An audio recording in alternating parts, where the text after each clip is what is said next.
ఈశ్వర క్షేత్రం నుంచి బాలయోగేశ్వర మహారాజు గారు చిన్నపిల్లలందరికీను వాళ్ళ వాళ్ళ టాలెంట్ కోసమని మన భారతదేశ అభివృద్ధి కోసం మన భారతీయ సాంప్రదాయం కోసం పిల్లలందరి చేత ఒక మోరల్ నీతి గల డ్రామా వేయిస్తున్నారు. ఆ డ్రామాలో ఈ పిల్లలందరూ పాల్గొంటారు. వాటి బాలలే రేపటి పౌరులు.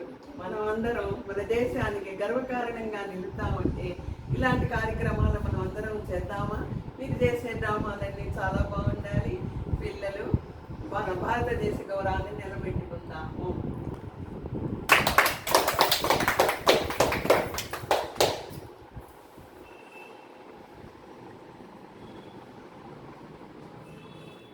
జై భారత మాత.